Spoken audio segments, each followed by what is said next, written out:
Lalu Pak De, mau tanya nih Pak De, perihal angkutan hewan ternak seperti sapi itu yang ke Cipinang itu Pak De ya? Ya. Ya ya kok. Nah itu tantangannya apa sih Pak De waktu itu? Kok saya pernah dengar kabar berita bahwa kadang-kadang itu di jalan itu sapinya tuh pernah disembelih di tengah jalan atau enggak pernah juga mati lemas waktu diangkut kereta. Itu kenapa Pak De sebabnya? Apakah ngangkutnya kurang bagus ataukah bagaimana waktu itu? Ya kalau namanya gerbong V, Ya. itu kan sudah didesain memang khusus untuk hewan, Ya. ya kan? Ya. Gerbong V. Ya. Jadi untuk angkutan hewan, ya sapi, ya kerbau, ya kuda, Ya. ya itu udah desainnya itu udah spesifikasinya udah khusus, ya. Terus, misalnya untuk ngasih makanan rumput apa dedak, Ya. itu sudah enak aja, tidak ganggu lah, ya. Dan untuk berdiri hewannya itu juga merasa nyaman, cocok, sudah. Ya. Kebanyakan dulu dari kayu. Gerbongnya Ya kan? itu ya. Iya, gerbongnya dari Ya, kayu. Kan kalau dari besi kan panas gitu. Oh ya betul. Ya kan? Ya, betul. Dari kayu. Jadi ada apa ya? Faktor masalah iklim ya, iklim untuk hewan ini juga nyaman lah untuk kenyamanan itu. Nah terus lama-lama gini, itu yang paling banyak angkut hewan itu ya organisasinya itu ada di Surabaya. Oh, oke. Itu daerah Kalimas? Bukan? Kalimas itu kan stasiun terminalnya. Enggak, namanya PPHNI, Persatuan Hewan. Lah itu PPHNI. Itu ketuanya itu pimpinannya itu bangsa dokter. Di sini loh, bentar daerah Ampel. Oh Ampel, ya daerah Ampel.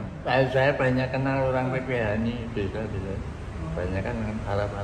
Iya betul. Nah ya itu sampai PPHNI. Jadi kalau mau lebaran, ya ngirim hewan, kan sasarannya pasarnya Jakarta. Itu dari Surabaya. Kenapa Surabaya? Karena Surabaya juga menampung hewan yang dari NTT. Oh. Betul enggak? Iya betul. Itu bangsa itu kan hewannya bagus-bagus itu ya, sapinya. Coba kalau dilihat dari untuk korban-korban itu banyak dari NTT itu. Gede-gede.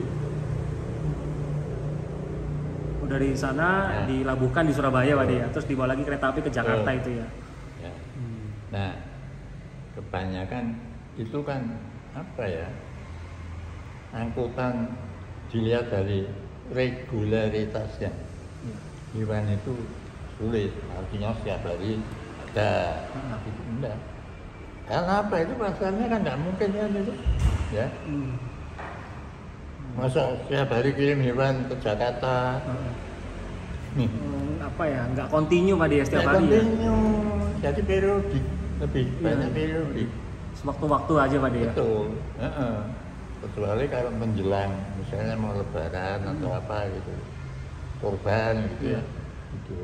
Nah itu ya agak padat. Jadi tidak reguler, periodik.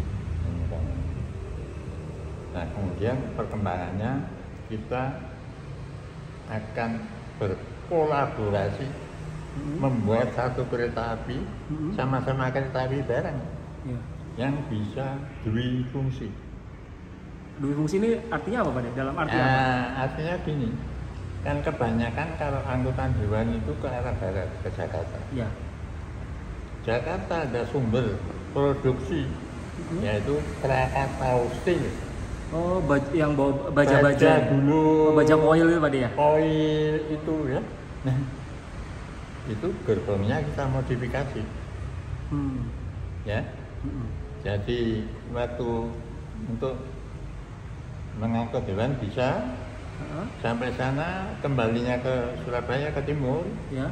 Diisi koil. Terus ya pokoknya dari Krakatau Steel. Nah kita kadang-kadang bongkarnya di warung. Oh ya, di waru ya. Makanya dulu ada kerennya Pak De ya. Nah, Iya, iya. kita modifikasi seperti itu gerobaknya. Lalu Pak De begini, kan kalau dari obrolan tadi barusan ini Pak De ya, itu kan sejak zaman dulu itu kan angkutan barang di Jawa itu kan bervariasi Pak De. Tadi ada baja, dari industri itu tadi, lalu ada hewan. Yeah. Lalu kok kalau apalagi yang saya baca, saya pelajari itu dari zaman Belanda juga sayur-mayur ada tadi, zaman Pak De ada. Itu kan banyak variasinya Pak De. Lalu kenapa kok makin kesini kok di Jawa kok sudah tidak ada lagi seperti itu Pak De? Kok makin lama makin menurun lalu hilang. Sekarang orientasi layanannya KAI di Jawa itu kok lebih ke arah penumpang aja. Gitu. Itu kenapa Pak De? Perubahan itu kenapa? Ya perubahan jadi logikanya ya. Logikanya begini tuh. Ya. Lebih menguntungkan angkutan barang sebetulnya daripada angkutan penumpang. Itu dilihat dari segi apa Pak De? Ya? Dari segi apa? Ya boleh bilang dari filosofinya seperti itu gitu. Seolah-olah ya. Kalau angkutan penumpang itu lebih sulit. Karena bisa ngomel, bisa ngomong. Oh iya, ada rewelnya Pak De ya? Ya, kalau barang kan enggak gitu loh. Paling klasifikasinya barang itu ini barang yang tahan lama, ya, terus harus cepat, nah gitu-gitu. Itu bisa kita menyesuaikan teknologinya. Banyak, itu angkutan kayak model peti kemas, tapi pakai refrigerator, pendingin itu kan, sehingga ada juga butuh terminal-terminal untuk ngecas supaya pendingin itu. Iya, kita juga belajar dari luar. Saya belajar dari Belanda. Gitu, aneh banget itu. Ada satu terminal itu cuma untuk ngecas keperluan itu pendinginan. Nah, kalau di Eropa itu kan sudah, sulit kita nirunya. Ketinggalannya sudah jauh. 25 tahun kita ketinggalan. Ya, termasuk angkutan barang ini, simpel banget tuh. Di sana coba ngangkut dari negara ke negara, jalan single detailing, sekali aja bayar, beres. Enggak kok dari negara ini nanti bayar lagi, enggak, single detailing. Saya juga belajar itu di situ. Saya mikir sulit banget ya. Kasarnya mau nyambungkan Jawa dengan Sumatera aja untuk angkutan barang. Kok sulit banget itu. Wong Jawa saja sulit. Misalnya ada gangguan gerbong, rusak. Itu tadi gangguan aspan atau terakhir putus, gitu. Padahal bawa barang, ya kan? Wah itu eker-ekeran. Kan duduk daerah 10. Ya daerah musim itu dan gitu. Itu antar internal ya Pak ya? Iya. Nah itu sulit itu. Merubah itu sulit. Egonya tuh masih tinggi Pak De? Ego tinggi. Antar daerah inspeksi itu tinggi. Nah saya tadi cerita mengenai CO, Komisi Onderzoek. Nah itu eker-ekeran. Satu kantor, satu inspeksi. Eker-ekeran. Itu yang salah kamu ini ukuran relnya gini, lebar relnya gini. Ya, bagian sarana enggak. Ya, eker-ekeran. Makanya saya ya boleh dibilang saya yang senang cari akal gitu ya, enggak menyelesaikan itu. Saya pakai hipotesa tadi. Hipotesa kalau untuk audit forensik itu manfaatnya untuk membuktikan. Kalau sudah terbukti, oke itu. Jadi kita memutuskan siapa yang salah atau apa yang menyebabkan itu terjadinya itu kita jelas. Kalau menyangkut orang, ya berarti human error, itu bisa ini karena keliru pemeliharaannya. Sudah tahu ada jelepretan di as, kok didiemin aja. Padahal itu kan mungkin sirinya botol. Kalau didiemin kan bisa baja gesek dengan baja, as bisa patah di tengah jalan. Apalagi kalau bebannya overload, wah itu udah menarik, seneng gitu. Saya itu belajar kayak gini tuh, mencari sesuatu yang Udah menyenangkan, makanya itu jadi kerasan. Semakin asik menurut saya. Saya sudah posisi direktur aja, masih seneng kok. Saya kan ke lapangan, ya, untuk ajari memberitahu, bukan untuk marah. Contoh, perangkat persinyalan di satu stasiun. Itu pemeliharaannya sebetulnya mudah, ringan. Kalau semua organ yang terlibat di situ itu sadar. Contoh, kepala stasiun kalau mau masuk dinas lagi itu pertama kali sebelum buka kantor itu harus keliling implasmen. Lalu mereka kondisi implasmen itu ya visualnya gimana, ada yang kering, ada macam-macam yang bisa ditemukan. Gitu. Berarti gini ya Pak De, singkatnya mungkin kalau dari pertanyaan saya tadi berarti itu ada juga hambatan dari sisi internalnya juga Pak De, yang bikin makin lama makin menurun sehingga kemudian sekarang ini hilang.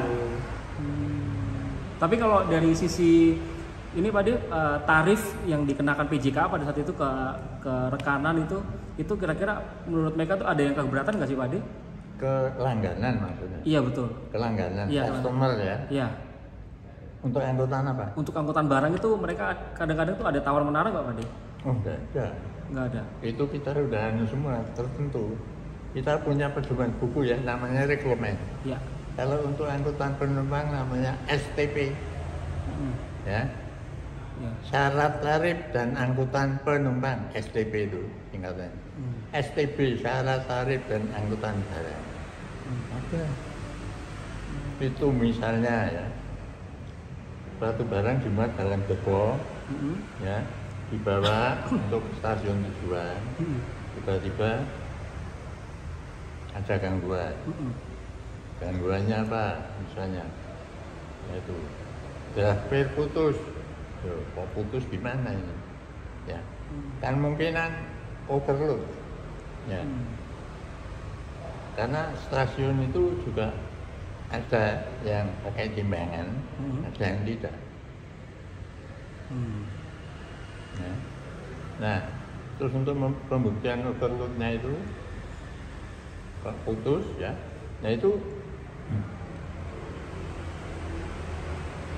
bukti overload. Nah, itu dalam aturannya di SPB-nya itu udah ada kena denda, udah ditentukan kena denda. Namanya UTABAR singkatannya, uang tahan barang.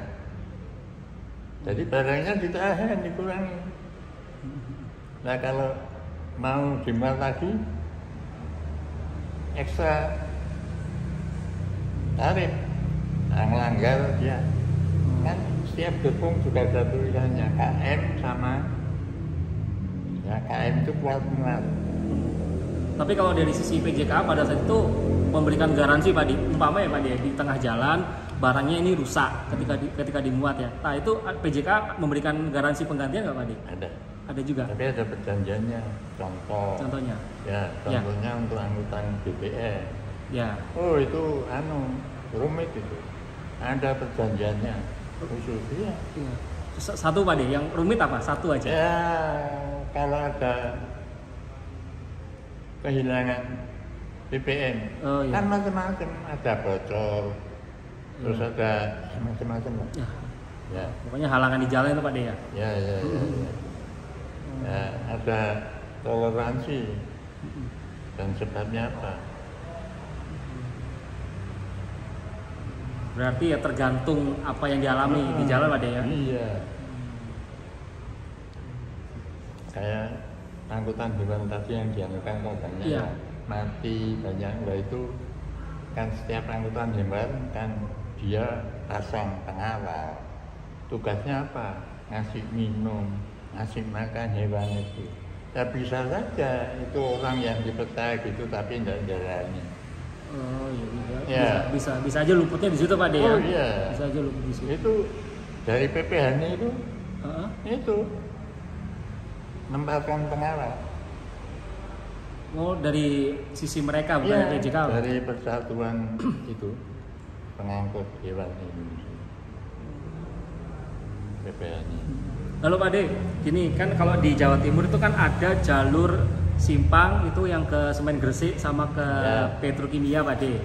Nah, itu dalam pembangunan jalur yang menuju ke pabrik itu, kedua pabrik itu pembangunannya siapa yang tanggung Pak De? Itu namanya skor simpang. Iya. Kalau dia yang bangun harus kereta api. Nah, tapi untuk pembangunan biaya pabrik Dibebankan ke pabrik. Iya. Untuk lahannya Pak De, penyediaan lahannya? Untuk penyediaan lahan trasenya itu siapa yang sediakan? Lahan trasenya kan pabrik kadang-kadang punya lahan juga. Oh. Iya loh. Berarti selepas Indro menuju kedua pabrik itu berarti punya mereka masing-masing itu Pak? Oh iya. Indra itu kan memang stasiun beken itu kecil, Iya, kelas 5 tapi angkutan semainya. Oh, iya. Ya, Indro saya masih apa gitu. Karena sudah mati Pak De, nggak ada lagi kan angkutan. Ya, betul. Indro, Kalimas. Nah, Kalimas itu sempat saya jadikan CY. Apa itu Pak De? Kontainer yacht. Oh, Kalimas dulu ya. Ya, Kalimas. Saya punya angkutan peti kemas. Ya. Dulu Ya. peti kemas itu angkutannya hanya dari Gede Bage Bandung Ya. ke Tanjung Priok. Kita punya itu aja. Tiba-tiba ada perkembangan itu dari swasta ya, orang India itu. Namanya Beni. Wah, dia itu punya sumber angkutan banyak, tapi kayak kontainer. Macam-macam barangnya itu ada propelin, terus apa lagi? Adanya di Cilegon juga gitu ya, stasiun Cilegon. Terus di dekat stasiun Cilegon kita juga membuat CY. Atas depan itu pemilik yang itu pemilik peti kemas. Iya. Ya. Tapi yang ngerjakan kereta api karena itu spek-speknya tertentu. Ya, karena harus ikut standarnya kereta api ya Pak De. Itu jiwa. Terus itu ngangkutnya tuh sampai Kalimas. Nah, Kalimas tadinya memang kelasnya itu stasiun besar, tapi khusus untuk barang ya, Kalimas. Karena juga kan selain dekat pelabuhan juga ya Pak De ya. Gitu. Nah, Perapat Kurung. Ya. Sampai masih apa loh. Perapat Kurung itu Perak itu loh. Iya. Ya, itu terminal peti kemas juga. Saya pernah menempatkan. Iya, yang juga ada belokan ke beberapa dermaga kayak Nilam gitu Pak De. Masih apa namanya? Perapat Kurung. Nah, Kalimas buat CW karena ini kadang-kadang ngangkut peti kemas kosong ini ya. Customer saya. Jadi peti kemas salingan jadi dia juga lebih produktif ya, juga hasilnya outcome-nya juga lebih bagus gitu loh. Nah, kalau bawa peti kemas kosong itu ya beda dong dengan tarif yang isi. Walaupun ukuran peti kemasnya ada 20 kaki, ada 40 kaki. Ya, gitu. Pernah buat CW Kalimas itu. Sampai sekarang sih Kalimas ya masih banyak ya Mas kontainer ya. Tambah ramai Pak. Nah, itu termasuk salah satu sejarah. Saya ingat kepala stasiunnya tadinya KS Bojonegoro. Iya. Ya. Saya menemukan orang itu Bojonegoro. Di Bojonegoro waktu itu suka saya tegur, tapi negornya negor bagus ya. Iya. Ya KS-nya itu gemuk sekali. Namanya Kanan. Samnan namanya. Samnan. Orang Jawa Pak De ya? Orang Jawa juga. Orang Bojonegoro. Ya. Itu Bojonegoro dulu masih masuk inspeksi 5 Semarang ya. Oh. Nah, saya periksa sampai ke rumah sinyal. Terus di lapangan tempel semen itu. Tuh, ini besoknya kering. Itu jadi kadang-kadang ganggu kan untuk narik handlenya tuh berat. Agak seret gitu Pak De ya. Ya, itu. Nah, saya gini. Sebelum opening Maksud pengertian opening itu buka pantol. Iya. Ya. Keliling dulu plasmen. Sama itu loh. Biar tidak terlalu gendut loh saya ini. Ya. Kan susah kalau terlalu gemuk gitu ya. Nah, itu namanya Samnan. Akhirnya posisi saya semakin ya itu dulu saya masih kasubdit ya. KL ya. Setelah saya jadi dirot itu, nah itu saya mengkreasikan Kalimas jadi membuat siwai. Ya. Kontainer yard itu tadi. Ya, Kalimas kan kadang-kadang untuk ngangkut hewan juga. Ya. Iya loh, betul. Nah, jadi kita tata lah ya stasiunnya. Nah itu KS-nya saya tunjuk Samnan itu. Sampai pensiun akhirnya dia orang Bojonegoro pensiun di Surabaya. Di Kalimas itu Pak De? Iya Kalimas itu. Tapi ya belum lama meninggal ya, 2 tahun yang lalu ya. Ya terus masuk organisasi pensiunan juga. Iya. Dan jadi pengurus di Surabaya ini Samnan itu. Tahu tak kabar dia meninggal, aduh Samnan sudah meninggal. Nah itu waktu merintis Kalimas itu ya.